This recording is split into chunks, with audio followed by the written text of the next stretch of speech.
The mop made wet sounds against the floor as Dae-jung pushed it back and forth.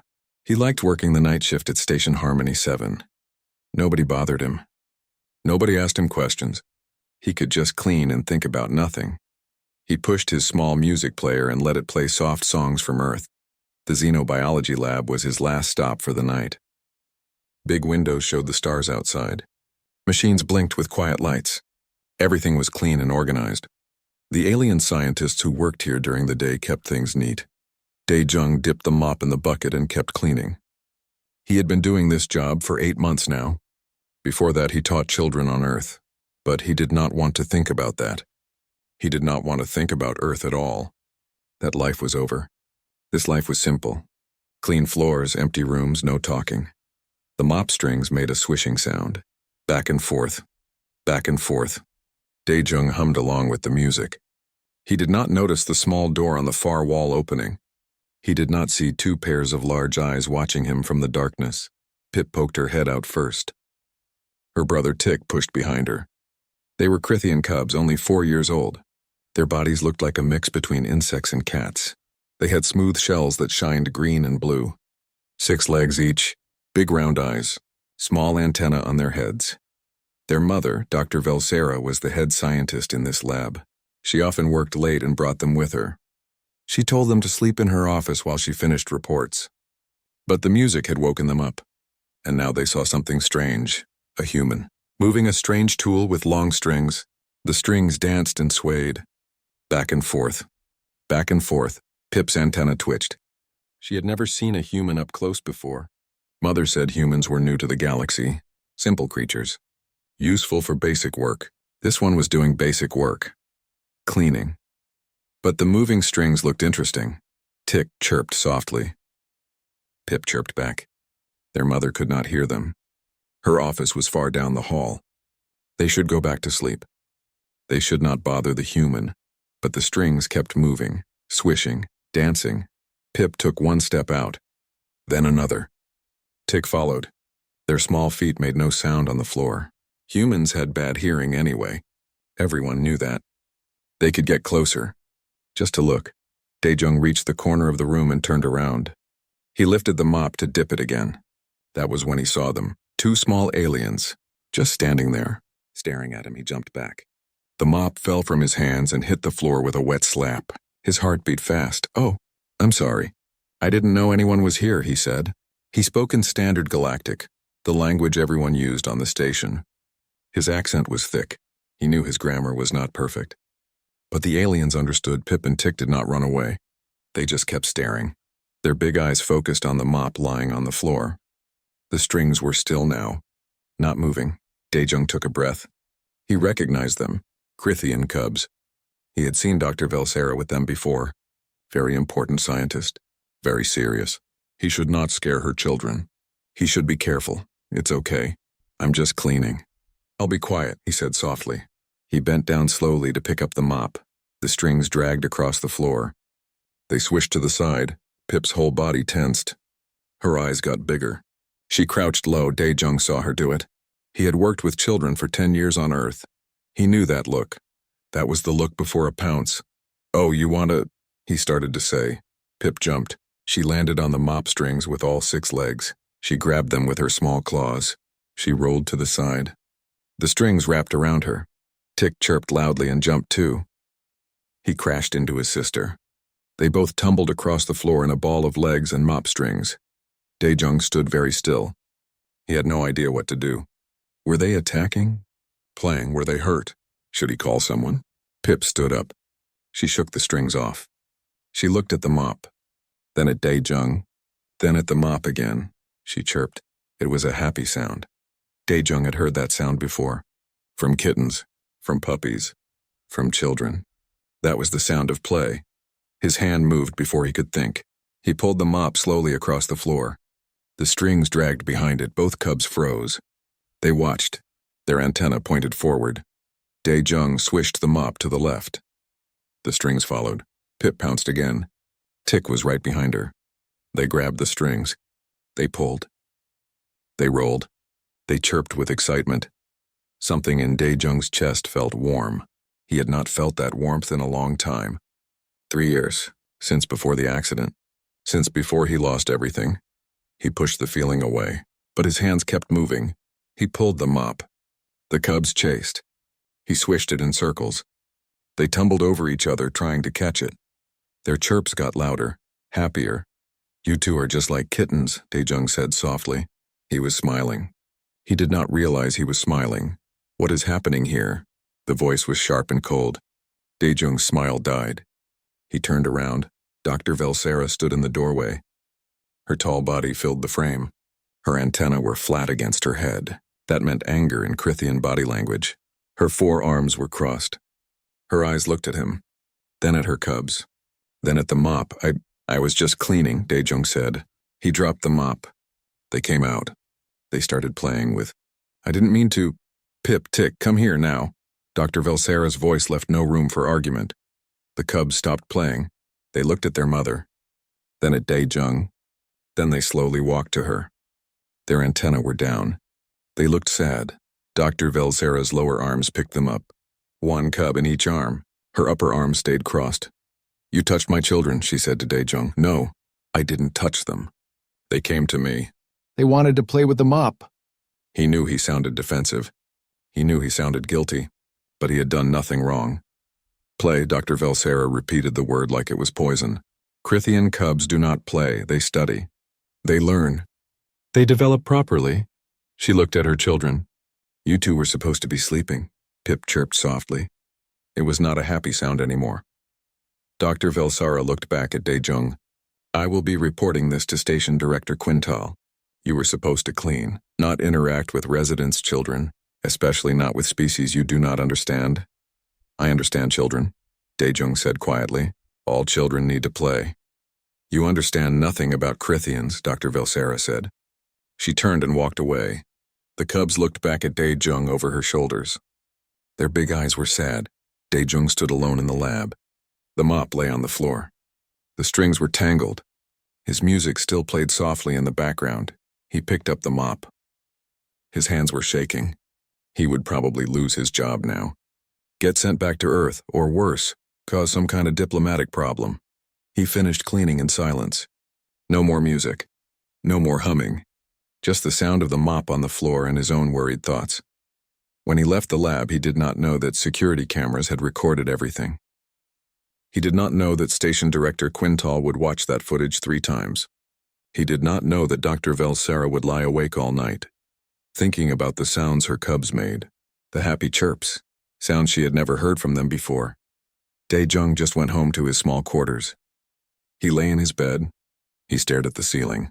And he wondered why trying to do something kind always ended badly for him. The mop sat in the cleaning closet. Strings still tangled. It did not know it had just started something that would change the entire galaxy. The message came early in the morning. Daejung had not slept well. Now his datapad blinked with an official summons. "Report to Station Director Quintal's office at door 900 hours. Bring no one. Tell no one." He put on his cleanest uniform. His hands would not stop shaking while he tied his shoes. He had worked so hard to disappear, to be invisible. Now he was being summoned by the station director. This was very bad. The walk to the administration level felt too long and too short at the same time. Other workers passed him in the halls. They did not look at him. Everyone stayed separate on the station. Each species kept to themselves mostly. That was how it worked. That was safe. Daejung reached the office. The door was large and made of some material that looked like metal but felt warm. He pressed the panel. "Enter," a voice said. The door opened. Station Director Quintal sat behind a desk. He was from an avian species. His body was covered in gray and white feathers. His eyes were sharp. His beak was short but strong. 2 arms with feathered hands rested on the desk. Dr. Velsera stood to the side. Her antenna pointed forward. "Ready, alert. Janitor Daejung," Director Quintal said. His standard galactic was perfect, smooth, no accent. "Please sit." There was only one chair. It was made for humans. That was somehow worse. They had prepared for him. Daejung sat. "Director, I want to apologize for—" "I have watched the security footage," Director Quintal interrupted. 3 times. Dr. Velsera has filed a formal complaint. She says you had inappropriate contact with her offspring. "I never touched them," Daejung said quickly. "They came to me. I was just cleaning." The footage confirms this, the director said. He tapped his desk. A holographic screen appeared in the air. It showed the lab, showed Daejong mopping, showed the cubs sneaking out, showed everything. Daejong watched himself play with the cubs, watched them chase the mop. On the screen he could see his own smile. He had not smiled like that in 3 years. It looked strange on his face. Dr. Velsera, Director Quintal said, "Your cubs initiated contact. The human did not seek them out. He did not touch them. He moved a cleaning tool. They responded to it. Dr. Velsera's antenna twitched, but he encouraged them. He made them act inappropriately. Crithian cubs do not chase things. They do not roll on floors. They do not make those sounds." "What sounds?" the director asked. Dr. Velsera went quiet for a moment. "Happy sounds," she finally said. Her voice was softer. "I have never heard them make those sounds before." The office was very quiet. The director's feathers ruffled slightly. That meant he was thinking. "I need to ask you something, Daejong," he said. "Before you came to this station, what was your work on Earth?" Daejong did not want to answer, but refusing would be worse. "I was a teacher. Kindergarten. Children ages 5 to 6. "I see. And you stopped teaching?" "Personal reasons." "Yet you reacted to these cubs as a teacher would react to children, not as a janitor would react to alien creatures." The director's eyes stayed fixed on Daejong. "Why?" "Because that is what they were doing," Daejong said quietly. "Playing. All young creatures play, children, puppies, kittens, cubs. It is normal. It is healthy. It is how they learn. Crethian cubs do not play," Dr. Velsera said, but her voice sounded less certain now. "When was the last time Pip and Tick looked happy?" Daejong asked. He looked at her directly. "When was the last time you heard them make those sounds?" Dr. Velsera's antenna went flat against her head. She did not answer. "There is another matter," Director Quintal said. He tapped his desk again. The hologram changed. Now it showed reports, lists, medical data. "In the past 6 months, we have had 17 incidents involving juvenile aliens on this station. Aggression, withdrawal, refusal to eat. Developmental delays. All species, all ages." Daejong looked at the data. He could not read all of it, but he understood enough. "They are not happy." "They are not happy," the director agreed. He looked at Dr. Velsera. "Your cubs have been classified as listless by the station medical officer. You have filed 3 complaints about their lack of focus in lessons." Dr. Velsera's shell seemed to darken. "Shame, maybe. I thought they were just slow learners. I was trying to push them harder. Make them better." "There is a human on staff in the medical division," Director Quintal said. He tapped his desk again. "Dr. Hwansu, a xenopsychologist. I have asked him to join us." The door opened. A human man walked in. He was older than Daejong, maybe 50. He wore medical uniform. His hair was gray at the sides. His face was kind. "Director," Dr. Hwansu said. He nodded to Dr. Velsera. Then he looked at Daejong and smiled slightly. "You must be the janitor everyone is talking about." "I was just cleaning," Daejong said for the 3rd time. "And you started a revolution," Dr. Hwansu said.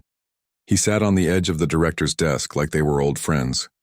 "I have been trying to bring this issue up for months. No one listened. Then you wave a mop and suddenly everyone pays attention." "What issue?" Dr. Velsera asked.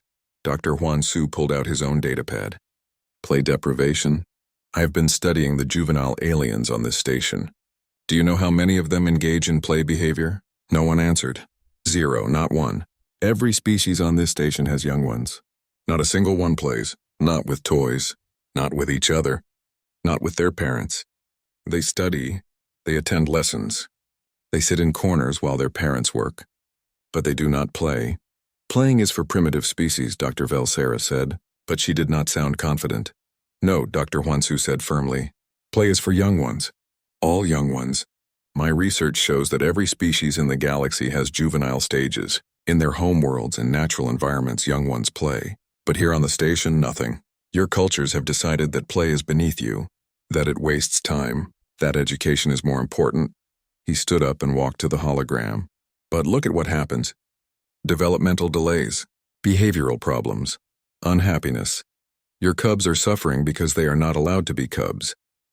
"And human children?" the director asked. "There are 6 human children on this station, ages 2 to 12. I checked their medical records this morning. All healthy. All developing normally. All happy. Want to know why? Dr. Velzera's antenna lifted slightly. She was listening. Because their parents let them play. Because humans understand something the rest of the galaxy forgot. Young ones need play. Not for fun. For development. For learning. For health. Daejung felt strange hearing this. He had known it instinctively. Every teacher knew it. Every parent knew it. But hearing it explained like science made it feel more real.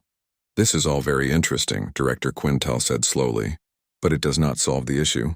Dr. Velzera filed a complaint. Rules were broken. Or at least rules were bent. I want to propose something, Dr. Hwansu said.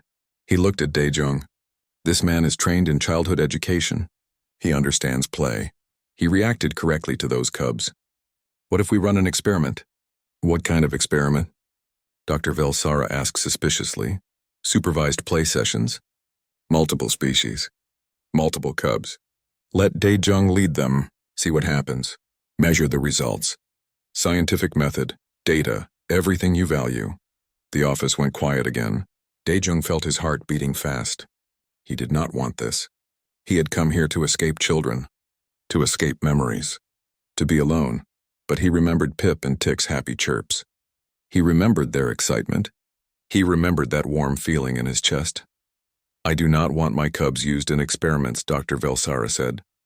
Then watch them suffer, Daejung heard himself say. Everyone looked at him. I'm sorry. I should not have said that, but I saw how happy they were. For just a few minutes, they were happy. Dr. Velzera's antenna went down. She looked at the floor. I will allow this experiment, Director Quintal said, under strict conditions. Supervised at all times. Medical monitoring. Parents must volunteer their cubs. No one forced. If it fails, it stops immediately. And if it succeeds, Dr. Hwansu asked, then we publish the data. Let others decide what it means. The director looked at Daejung. You will be temporarily reassigned from janitorial duties. You will work with Dr. Hwansu. You will lead play sessions. Do you accept? Daejung wanted to say no. He wanted to run back to his mop and his empty rooms and his safe loneliness. But he thought about Pip and Tick's faces when their mother took them away. Those sad eyes, I accept, he said quietly. Good, you start tomorrow. Director Quintal stood up. Meeting over. Dr. Velzera, I recommend you allow your cubs to participate. For science. Dr. Velzera looked at Daejung for a long moment. If anything happens to them, nothing will happen, Daejung promised. I will keep them safe. She left without another word. Dr. Hwansu smiled at Daejung. Welcome to the hardest job on the station. Daejung went back to his quarters. He sat on his bed. He had come here to forget. To be invisible. To hide from pain. Instead, he was about to teach alien cubs how to play. Life never went the way you planned. The observation lab had big windows on one wall. Behind the windows, scientists could watch and record. Inside the lab, soft mats covered the floor. Daejung had requested them. He also requested toys from Earth. Simple things, balls, blocks, stuffed animals. A jump rope. Dr. Hwansu stood next to him. 5 species volunteered their cubs. That is more than I expected. 5 is good, Daejung said. But his stomach felt tight. He had not done this in 3 years. What if he failed? What if the cubs got hurt? What if he remembered too much? The door opened. Parents brought their young ones in. They looked nervous. Their cubs looked confused. Pip and Tick came first. Dr. Velzera walked them to the center of the room. She knelt down on 4 legs. Her upper arms touched each cub gently. Behave, listen to the human. Do not embarrass me, Pip chirped softly. She looked at Daejung. Her antenna lifted a little. Recognition, maybe even happiness. Next came 2 Threxian cubs. They looked like small bears with thick brown fur and round ears. Their names were Mako and Uni. Their father was a security officer. Big, strong. He looked at Daejung with suspicion. You keep them safe, I promise, Daejung said. A Quellan cub came next. Her name was Little Wing. Her body was like a bird, but with 4 wings instead of 2. Her mother was an engineer. She put Wing down gently. She does not talk much. Quellan cubs usually talk constantly, but Wing just sits. The doctors said nothing is wrong. But I know something is wrong. Daejung knelt down to Wing's level. Hello, Wing. My name is Dae-jung. Would you like to stay and play with us today? Wing looked at him with bright yellow eyes. She did not speak, but she did not leave either. The last cubs were twins. Rethian. They looked almost human, but their skin was blue and their ears were pointed. A boy and girl. Their names were Sova and Kex. Their mother worked in the cafeteria. She looked tired. Please help them. They fight all the time now. They used to be so close. Now they just fight. Sova pushed his sister. Kex pushed back harder. We will work on it, Dr. Hwansu said gently. When all the parents left, 9 cubs stood in the room. 2 humans, 9 confused alien children. Dae-jung took a deep breath. Okay, he said softly. Everyone sit down with me. Right here on the mat. The cubs did not move. They did not understand what he wanted. Sitting meant waiting. Sitting meant lessons. Sitting meant being still. Dae-jung sat down himself, cross-legged, relaxed. He picked up a red ball and rolled it between his hands. This is called a ball. Watch what it does. He rolled the ball across the floor. It moved in a straight line. Then it hit the wall and bounced back. Some of the cubs watched it. Pip's antenna followed its movement closely. Balls roll. They bounce. They are fun. Who wants to try? Silence. The cubs looked at each other. At their parents watching through the windows. At the strange toys scattered around. This was harder than Dae-jung thought. Human children understood play instinctively. These cubs had been trained out of it. They needed permission. They needed to see it was safe. Dr. Hwansu, Dae-jung said. Will you play with me? The older human smiled. He sat down. Of course. Dae-jung rolled the ball to him. Dr. Hwansu caught it and laughed. He rolled it back. They went back and forth, rolling, catching, sometimes missing.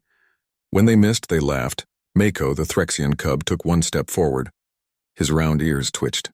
Would you like to try, Mako? Dae-jung held out the ball. Mako looked at the window. At his father watching. Then back at the ball. Slowly, he reached out 1 paw. He touched it. The ball rolled away from his paw. His eyes went wide. Go get it, Dae-jung said with excitement in his voice. Mako ran after the ball.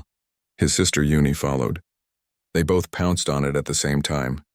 The ball squished under their weight. When they got off, it bounced up. They jumped back, startled. Then Mako made a sound. A huffing sound. It took Dae-jung a moment to realize it was laughter. That's it. You're playing. Dae-jung clapped his hands. Pip chirped and ran to the ball, too. Tick was right behind her. Now 4 cubs crowded around 1 ball. They pushed it. Rolled it, chased it. Their different bodies moved in different ways, but they all had the same goal. Catch the ball. Wing watched from her spot. Her 4 wings fluttered slightly. Interested but scared. Dae-jung picked up a second ball. A blue one. He rolled it gently toward Wing. It stopped right in front of her. She looked down at it, then at Dae-jung. It's okay, he said softly. You can touch it. Nothing bad will happen. Wing reached out 1 small foot. She tapped the ball. It rolled a little. She tapped it again. It rolled more. Then she hopped forward and tapped it harder. The ball rolled across the room. She flew after it. Her wings made soft whooshing sounds. She caught up to the ball and landed on top of it. She had caught it. She had won. A small chirping sound came from her throat. Her first sound of the session. Good job, Wing, Dae-jung called out. Sova and Keck still stood apart from the others. They watched but did not join. They stood on opposite sides of the room, not looking at each other.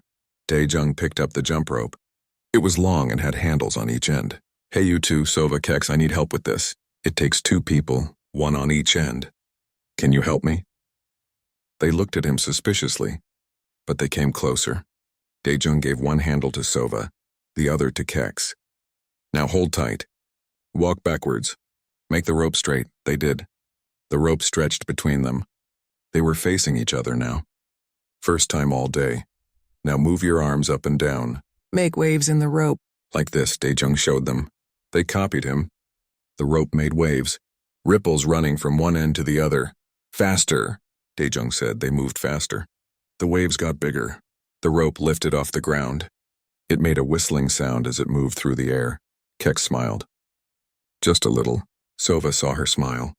He smiled back. Together, Dae-jung said. Make it swing in a circle. Work together. They had to coordinate. Had to work as a team. If one went too fast or too slow, it did not work. But when they matched each other, the rope spun in a perfect circle. Over and over, other cubs stopped to watch. Then Pip ran through the spinning rope. She ducked under it just in time. Tick tried to follow. The rope hit his shell. He tumbled over. But he got up chirping with excitement and tried again. Soon all 9 cubs were taking turns, running through the rope, jumping over it, ducking under it. Some made it. Some did not. But everyone was laughing. Even Wing made her small chirping sounds. Dr. Huan-Su stood at the window. The parents were pressed against the glass, watching. Some had their hands or paws or claws over their mouths. Dr. Velsera's antennae were straight up, alert, amazed. An hour passed. Daejung taught them simple games: tag, red light, green light, Simon says. Games that every human child knew. Games that needed no special tools. Just bodies, just movement, just fun. The cubs learned fast. They invented their own rules. Made things harder or easier depending on who was playing. Mako could run faster than the others, so he gave everyone a head start in tag. Wing could fly, so she was only allowed to hop when playing chase. They were learning fairness, cooperation, problem solving, all through play. When the session ended, none of the cubs wanted to stop. They complained when their parents came to get them. Pip and Tick wrapped their legs around Dr. Velsera and chirped sadly. Tomorrow, Daejung promised. We play again tomorrow. The parents collected their young ones. They were quiet, thoughtful. Daejung heard one mother whisper to her cub, "You were laughing. I heard you laugh." After everyone left, Dr. Huan-Su pulled up the medical data. Heart rates, stress hormones, brain activity, all measured during the session. "Look at this," he said quietly. His finger pointed to the charts. Stress levels dropped within the first 10 minutes. Dopamine and serotonin increased. Brain activity shows enhanced neural connections, all of them. Every single cub, in one session? Daejung asked. In 1 hour of play, 1 hour. Imagine what happens over days, weeks, months. Dr. Huan-Su saved the data. This is going to change everything. Daejung looked at the room. Toys scattered everywhere. Mats pushed out of place. Evidence of chaos, of play, of happiness. He felt that warmth in his chest again. Stronger now, it hurt. But it was a good hurt, like blood flowing back into a numb limb. Same time tomorrow? Dr. Huan-Su asked. Same time, Daejung agreed. That night, Daejung lay in bed. He thought about the cubs, about their laughter, about Pip and Tick recognizing him, about Wing's first sounds, about Sova and Kex working together. He thought about his own daughter, Min Seo. She would have been 7 now. She had loved to play, loved to run, loved to laugh. The accident had taken her, taken his wife, taken everything. He had thought he could never be around children again. The pain was too much, the memories too sharp. But today, for the first time in 3 years, the memories did not only hurt. They also reminded him why he had become a teacher in the first place. Because children's laughter was the best sound in the universe, no matter what species, no matter what world. Maybe healing was not about forgetting. Maybe it was about remembering why the pain existed. Because something beautiful had been there first. Daejung closed his eyes. Tomorrow he would teach alien cubs to play, and maybe slowly he would teach himself to live again. The datapad in Daejung's hand showed a new message. Another complaint. This was the 5th one this week. The Traditionalist Alliance was getting louder. More organized. More angry. Cultural contamination, he read aloud. Humans are destroying the natural development of superior species. Demand immediate cessation of all play experiments. Dr. Huan-Su sat across from him in the small office they now shared. They sent copies to the Galactic Council. This is not just station politics anymore. This is bigger. 3 weeks had passed since the first play session. Word had spread fast. More parents volunteered their cubs. Now they had 23 cubs from 12 different species. 2 sessions per day. The observation lab was too small. They had to move to a larger space, and the results were impossible to ignore. Cubs who had been withdrawn were now social. Cubs who fought were now cooperating. Cubs who would not eat were now hungry after play sessions. Medical scans showed improvement in every single measurement. But success brought attention. And attention brought opposition. Director Quintal wants to see us, Dr. Huan-Su said. In 1 hour. Dae-jung felt his stomach tighten. He knew this was coming. Things were too good, too easy. Life always found a way to break good things. The walk to the director's office felt familiar now. But this time the hallways were different. Groups of aliens stood in clusters, talking, arguing. Some pointed at Dae-jung as he passed. He could not tell if they were angry or curious. The director's office was crowded. Station security stood by the walls. Dr. Velsara was there. So was Mako's father, the security officer. So were other parents. Some looked worried. Some looked determined. And in the center of the room stood 3 aliens Dae-jung had never seen before. They wore formal robes, diplomatic seals on their chests. Representatives from the Traditionalist Alliance, the human, one of them said. His species was tall and thin. Gray skin, no hair, eyes that looked too large. The one who thinks he can improve entire civilizations with toys. I am just teaching cubs to play, Dae-jung said quietly. He wanted to sound confident, but his voice came out uncertain. You are disrupting millennia of cultural development, another representative said. She was shorter, covered in scales. Her voice hissed. You are making our young act like primitives, like animals. They are young, Dae-jung said more firmly. Young ones need to play. It is not primitive. It is natural. Natural for humans, maybe. Not for us. We have evolved beyond such base behaviors. The third representative had multiple arms and spoke with a clicking sound. The Galactic Council is reviewing this situation. We have filed formal complaints. This experiment must end. Director Quintal raised one wing. Silence fell. Let me be clear. This is my station. These decisions are mine to make. The experiment has shown measurable positive results. I will not end it based on cultural discomfort. Even if it threatens galactic peace? The tall diplomat asked. Everyone went very still. Are you threatening us? Mako's father stepped forward. His large bear-like body was tense. Ready to fight, we are stating facts. This human is conducting unauthorized cultural modification. 5 member species have demanded his removal from the station. 3 have threatened to withdraw their delegations. The council meets in 4 days. If you continue this experiment, there will be consequences. Dr. Velsara's antenna went flat. I am one of the complainants you reference. I was one of them. The diplomats looked at her. So did everyone else. 3 weeks ago, I filed the first complaint about this human. I said he acted inappropriately with my cubs. I wanted him punished, removed. She paused. Her voice was shaking slightly. I was wrong. Dr. Velsara, the scaled diplomat said. You are a respected scientist. Do not let emotions— This is not emotion. This is data! Dr. Velsara pulled out her pad. My cubs were listless, unfocused. They struggled with basic cognitive tasks. I pushed them harder, made them study more. It got worse. Now, after 3 weeks of this program, their test scores are up 40%. Their health markers are perfect. They sleep well, they eat well, and they smile. They actually smile. Her voice broke on the last word. One of her lower arms wiped at her eyes. Dae-jung had not known Crithians could cry. Last night, Pip drew me a picture. It was not assigned. It was not for lessons. She just drew it because she wanted to. A picture of her family. Me, her father back home, Tick, and in the corner, a small human holding a mop. Dr. Velsara looked at Dae-jung. She drew you. Because you made her happy. When was the last time I made her happy? The room was very quiet. I do not care about your politics, Dr. Velsara continued. She looked at the diplomats. I care about my cubs. And this human, this janitor, has helped them more in 3 weeks than I did in 4 years. My cubs stopped fighting, Sova and Kex's mother said. She stepped forward. Her voice was soft but clear. They were tearing each other apart. Now they play together.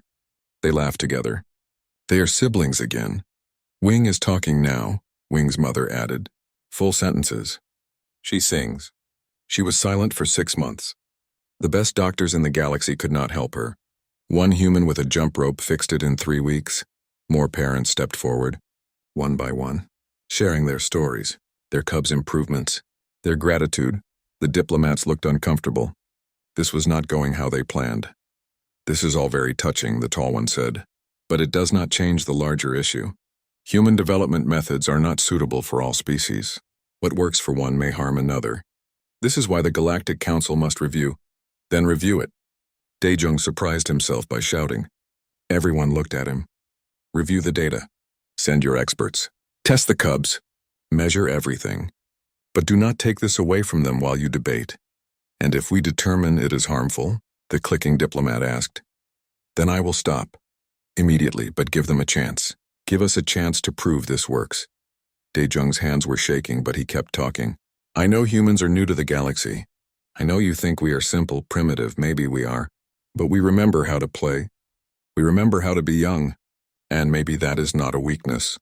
Maybe that is something valuable. This human speaks more sense than many of your politicians, a new voice said from the doorway. Everyone turned. An old alien stood there, very old. His species was one Daejung did not recognize. His body was stooped. His skin was wrinkled and gray, but his eyes were sharp and clear. He wore robes that looked ancient. Important. Elder Cormeth, Director Quintal said. He stood quickly.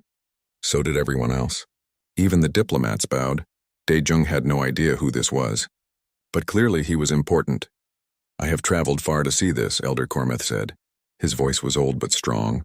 I heard about a human teaching cubs to play. I wanted to see if it was true.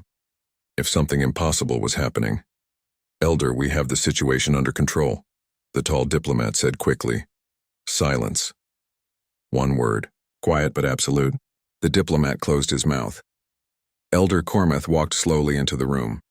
He looked at the parents, at the security guards, at Dr. Hwansu, at Daejung. I am 843 years old. I am from the Kethlan people. We are the oldest civilization in the council. We have been spacefaring for 20,000 years, and I want to see these cubs play, Elder. The session is not scheduled until Director Quintal started. Now. I want to see them now. It was not a request. 20 minutes later, the cubs were gathered in the large play space. They were confused. It was not their normal time. But they saw Daejung and got excited. Pip and Tick ran to him. Wing flew and landed on his shoulder. The others crowded around. Elder Cormeth sat in a chair at the edge of the room. The diplomat stood behind him. The parents watched from the observation area. Security guarded the doors. What should we do? Mako asked. His round ears twitched nervously. Too many adults. Too much attention. Daejung knelt down. What do you want to do? Can we play the flying ball game? Uni asked. Her sister Mako nodded eagerly. The one where Wing flies it around and we have to catch it? Tick chirped. We always win that one, Sova said. His sister Kex nodded. The cubs started organizing themselves, choosing teams, deciding rules, arguing about who goes first. All without adult help. They had learned how to do this. How to negotiate, how to cooperate, how to solve problems together. Daejung stepped back and let them play. For 30 minutes, Elder Cormeth watched in silence. Watched the cubs run and fly and roll and laugh. Watched them help each other. Watched them invent new rules when the old ones did not work. Watched them be young. When it was over, the cubs were tired and happy. Parents collected them. The cubs complained about leaving as always. Tomorrow, Daejung promised, as always. Elder Cormeth stood slowly. He walked to Daejung. His old eyes studied the human's face. What is your name? Daejung, Elder. Daejung. Do you know what you have done? I taught some cubs to play. No. The elder's hand reached out, touched Daejung's shoulder. You reminded the galaxy of something we forgot, something we lost, something we sacrificed in our pursuit of advancement. He turned to the diplomats, to the parents, to Director Quintal. The Kethlan people once played. 20,000 years ago, our young ones laughed and ran and invented games. Then we decided we had evolved beyond such things. We became efficient, logical, advanced, and we became something else too. We became cold. We lost our joy. 6 months had passed since Elder Cormeth's visit. The small observation lab where it all started felt like a distant memory. Daejung stood now in the new Interspecies Youth Development Center. It took up an entire level of the station. Multiple play areas, gardens, art spaces, music rooms. Everything a young mind needed to grow. 47 cubs were enrolled now, from 19 different species. More wanted to join, but there was a waiting list. Other stations had contacted them. 5 had started their own programs. 3 had sent delegations to observe and learn. The Galactic Council's investigation had taken 2 months. They sent doctors, psychologists, cultural experts. They tested every cub, measured everything, questioned everyone. Their report was published last week. 300 pages of data, all of it saying the same thing. Play is essential. Play is universal. Play is not primitive. It is foundational. The report included a new word, a human word that other languages did not have. Neoteny, the retention of juvenile characteristics into adulthood. Humans had it. Most other species had bred it out of their cultures over thousands of years. They thought they were evolving. They were actually losing something vital. Dae-jung was reading the report again when Dr. Hwan-soo walked in. Behind him was a younger woman, human. She wore professional clothes. Her hair was pulled back. She had kind eyes. Dae-jung, this is Dr. Bo-ra. She is a child psychologist from Earth. She has accepted a position here at the center. Bo-ra bowed slightly. A formal Korean greeting. Dae-jung bowed back. Welcome, he said. We need all the help we can get. I have read everything about this program, Bo-ra said. Her voice was excited. What you have accomplished here is remarkable. I want to help expand it, create structured curriculum, train other teachers, make this sustainable. Sustainable, Dae-jung repeated the word. I did not think that far ahead. I just wanted to help some cubs play. And now you are changing the galaxy, Dr. Hwan-soo said. He pulled up a star map on his pad. Dozens of locations were marked. These are all the stations and planets that have contacted us. They want to implement similar programs. They are calling it the Human Development Model. You are famous, my friend. Dae-jung felt uncomfortable with that. He was not trying to be famous. He just wanted the cubs to be happy. There is something else, Dr. Hwan-soo said. His tone changed. More serious. Director Quintal wants to offer you a permanent position. Director of Interspecies Youth Development. Official title. Full authority. You would oversee all programs on this station and consult with others across the galaxy. I am just a janitor. Dae-jung said quietly. No. You were a janitor. Now you are a teacher again? The question is, do you want to be? Dae-jung looked around the center. Through the windows he could see different play areas. In one, Pip and Tick were teaching younger cubs how to play tag. They had become leaders, confident, happy. Dr. Velsara watched them with pride. She had even joined one play session herself. Seeing a dignified Crethean scientist chase a ball was something Dae-jung would never forget. In another area, Wing was singing. Her voice was beautiful.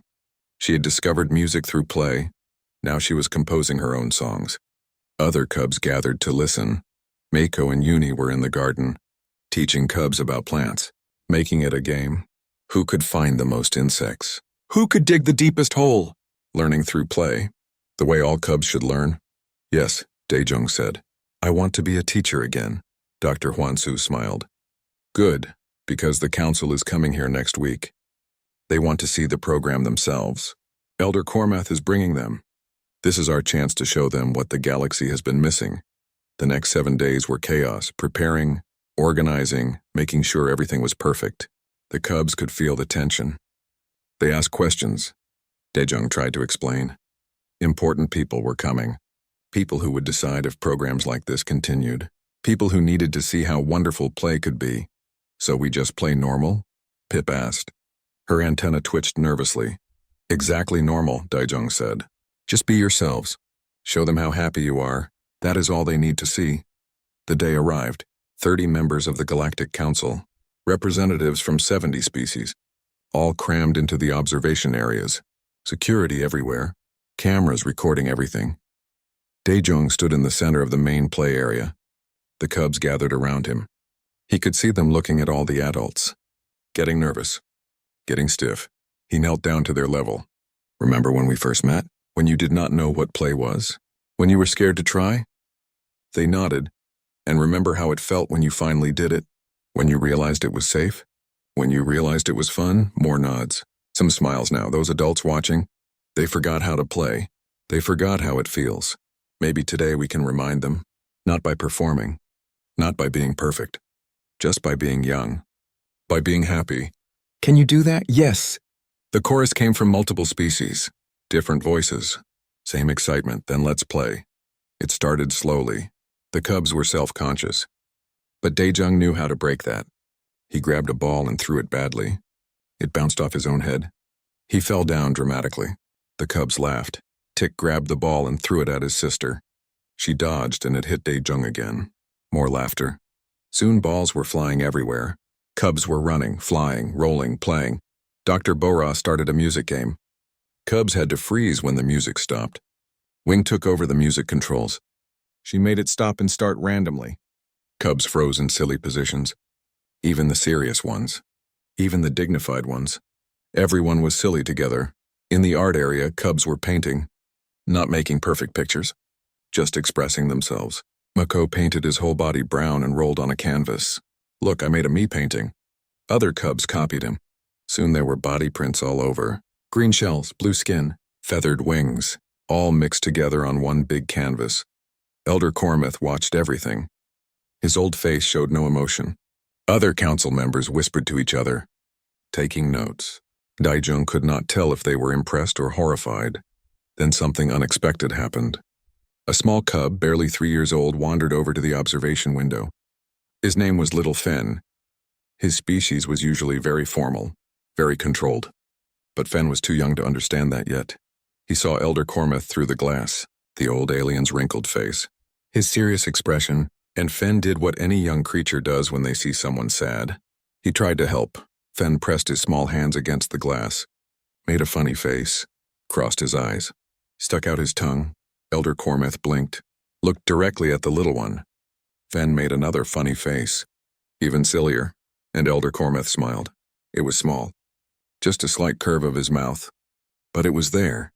843 years old, the most respected being in the galaxy, smiling at a silly face. Then he did something nobody expected.